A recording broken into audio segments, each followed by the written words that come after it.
This video, we edge highlight this Reiver.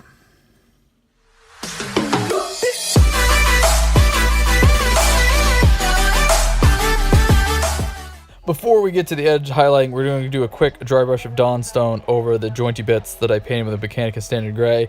That first brush was too big, so I got a smaller one. So we're just doing this a little bit back here and the part underneath the chest. If you would like to see how we got to this point, you can check the full playlist linked in the cards in the upper right hand corner. Go ahead and just click on the eye.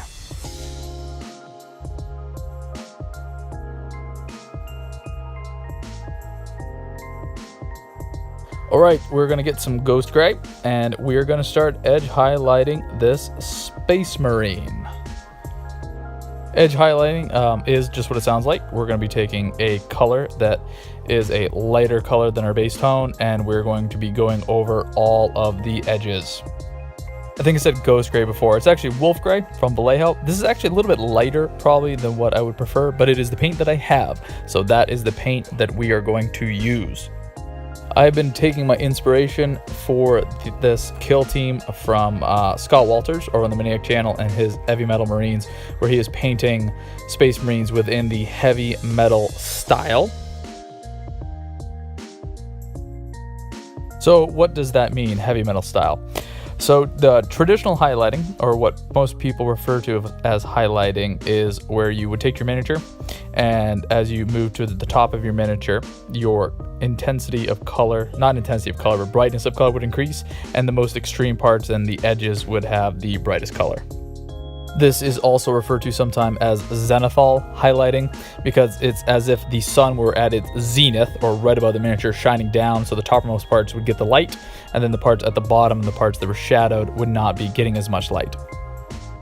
The heavy metal style, which is named that way because it's the heavy metal studio, is the guys that that's the internal studio for Games Workshop that does like the box art and stuff, and it is different in that it's not so much worried about zenithal as it is about just maximum contrast over the entirety of the miniature, and it's almost like it was like spotlighted from all angles.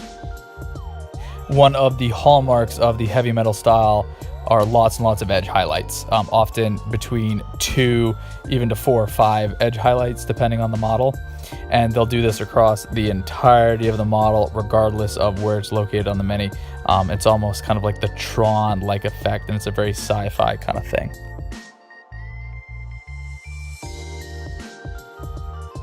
So we are not going to paint this like a heavy metal marine in entirety. I am not that yet skilled at edge highlighting to be able to do an edge highlight along an edge highlight and have it look good, but we are going to do a single layer of edge highlighting with this brighter color all the way across, and hopefully the contrast with the panel lining we did will be looking pretty good. So if you've been watching and not just distracted by my yapping at you, you'll notice that I am not the greatest at edge highlighting. It's still something that I am practicing and learning how to do. It's pretty messy, but I'm going to come in after this and clean up some of my mistakes from both the edge highlighting and the panel lining, and try to make some of these lines a little smoother and a little narrower, and I'll just do that with the original Rust Gray, and so there'll be a cleanup period here.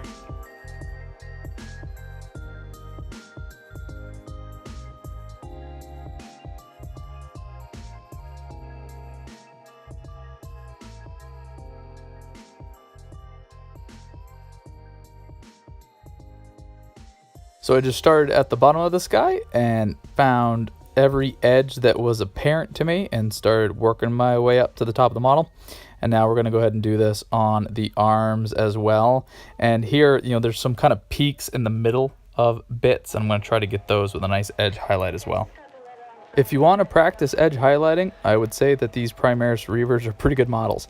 There's just a lot of edges, even on things like the knees. There's a nice pronounced edge that you could get a brush across, and you're not really tracing the circle. There's an actual edge that you could highlight and just kind of lean your brush against it. In fact, there's not a lot of edges that I felt like I needed to trace along. There's a lot of them that I could get my brush on an angle and use that to guide it as it was going across.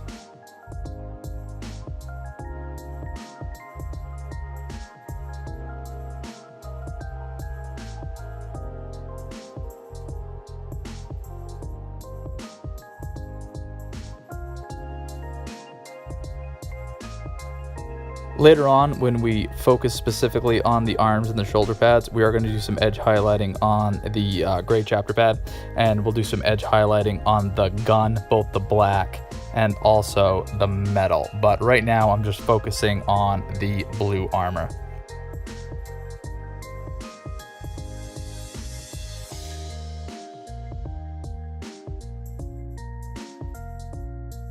There's quite a bit to be done here on the backpack, but a lot of it is pretty easy straight edges, so you don't have to stress about it too much. Even the curve around the top, there's a kind of an indent that you can follow along, and it wasn't that bad. The fiddliest part with the little holes in the vents at the bottom, and those were kind of messy, as you'll see in a minute, and I'll come back and try to clean up around those with the rust gray, and I may end up even taking the Mechanicus standard gray that we panel lined with and just putting a dot in the middle to clean that up, and then there'll be a lot of contrast between that.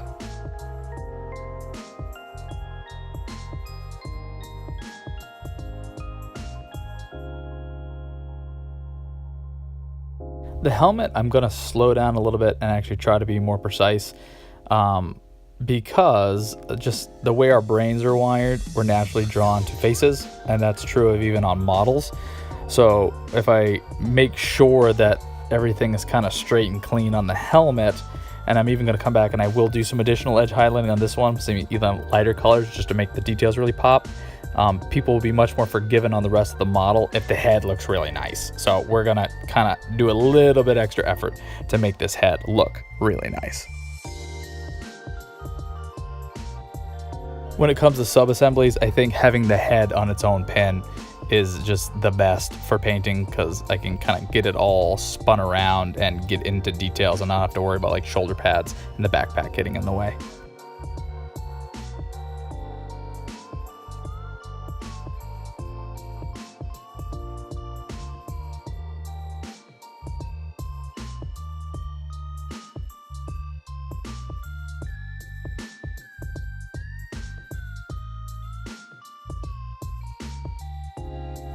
I'm gonna do one more pass on the main body, looking for edges that I might have missed, and just for places where the panel lining looks out of place without something near it to give it some good contrast.